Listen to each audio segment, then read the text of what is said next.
Then you start slowly open it and you absorb the rest of that energy. When you pull it back, this line's going to want to drop out from underneath you. The belly of this hose is going to want to go down. So we counter that by, you can use your leg with a real lightweight hose like this. You can have your hand underneath and just slowly control it. Another way to counter is to turn it to the side. Now when you're pulling down on it, the reaction's going this way. So now if I take the bone of my hand against the bone here, and I push just forward of it, push it right down into my privates, right? And when I do that, now I've taken, and this is how I'm accepting that force right here. And now when I start to open this thing, now all of it goes right into my back hand.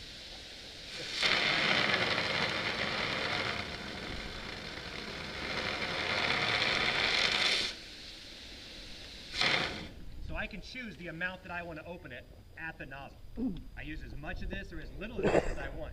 I use as much of the reach as I want and need, or I don't use as much of it. I keep it nice and close to me. But with your greater rooms, with less ability to get in quickly, taking that down there. And we had talked a little bit, you know, when this starts hitting some of the walls and the surfaces, one of the things that we were concerned about is we were concerned that we were going to see a great amount of steam being produced because we're surface cooling now. Because we had seen that same thing when we take a fog line in and we start opening up and we start doing excessive surface cooling, we see a great amount of steam and we feel it come down on it. We don't see the same thing with this. And so when it comes to education, I can tell you from using these, if you have a firefighter that doesn't have the greatest amount of education and understanding and the perfect discipline on how to use the nozzle techniques, exactly when to use them, then this nozzle versus that nozzle is much more forgiving. Now, what's the downside of it? We'll talk about it again tomorrow. The downside is really simply, it's inefficient use of the water. I mean, a lot of the water ends up on the floor. But there's also been some fires we've gone to where not a lot of the water ended up on the floor. And currently we've got choices, and I'll show you some of our pictures tomorrow.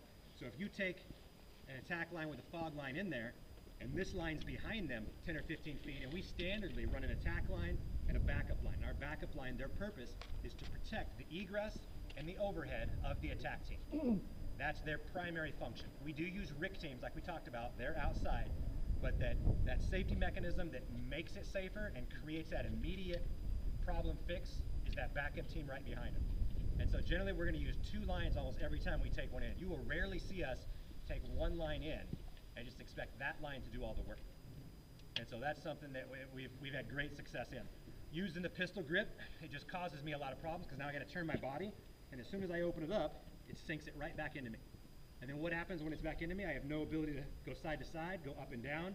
I've got no movement, and I've got to shut it down. I won't be able to keep this flowing. Does that make sense? Any questions on that stuff right there? So again, the technique that we're going to just use here is we're just going to have you guys go through, open it, close it, open it, close it. We'll start with the little line to make sure that we all get good, clean experience. Start really slow. The key is to master the understanding and feel what's happening. So what can happen is as you open this, if you just open it, what's going to happen? It's going to belly out, and it's going to kink. And then you'll go, that doesn't work, right? So if you have this choice, if you do have the same size line with a fog nozzle on it, and then you have that choice, now we've brought it down to what? 3 choices. Now how do you deal with void space fires? How do we deal with fires that get into the wall? We tend to just have a nozzle in place, and we open it up and get the nozzle into the wall. With attic fires, we get on something, or we begin with taking everything off of our vehicle that has the word attic in it, and we have attic ladders. So if we take an attic ladder inside for an attic fire, and then we take our nozzle and put it into the attic where the fire's at, we see pretty good return on investment right there. If we go to the outside for attic fires and we try to wash the roofs off, we see a slow grind of a fire that gets slowly burned top down.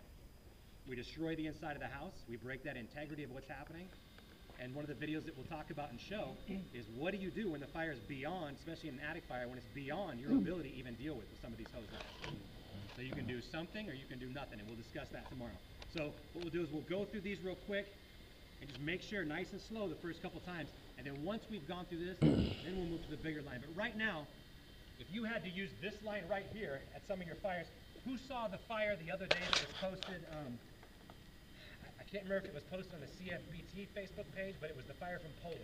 Was that on the CFBT? Yeah. Okay. Who all saw that?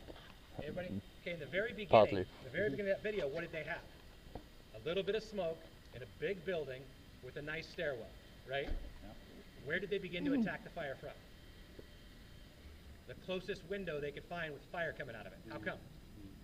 Was that fire coming out of that window the problem? But is that what they went for, right? And is that line going to do anything from that distance away into that window? You have no distance in reach with that, right? So if you arrive to that same type of a fire, and you have something that's similar equipped to this, and I would say this is probably bigger. Like I said, this is bigger than we would generally use. This is a solid, what we would use, it's 3-inch line.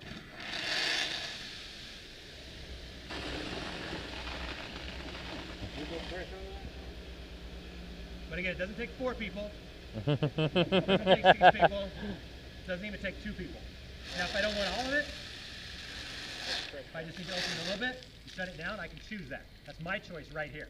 And we can move this line too. That's the thing. Again, this is big. This is 3 inches. We would say start with 2 inches. 2 inches more realistic. You're going to still see a good amount of reach. Again, nice reach, right? So you don't have to get as close. If you have your strip mall fires with all the stuff up underneath and you get into void space, if you take this and thunder it up into your void spaces, it creates openings and distributes that water everywhere. Non, non, rien. C'est pas des lance-flammes, c'est pas des lance automatiques. Non, c'est le lance chronique. Oui, mais il n'y a pas de régulation, il n'y a pas de régulation. And again, it's about body mechanics. If I tried to do this with a pistol grip, do you think I could? No. Tu mets 15 barres à 1, tu décolles. Tu vas taper plus fort. So what we'll do is we'll have you start off on this one right here and just come through one at a time and real slowly we'll get that technique down, and then we'll work you guys out to the other one. Can you do a pressure?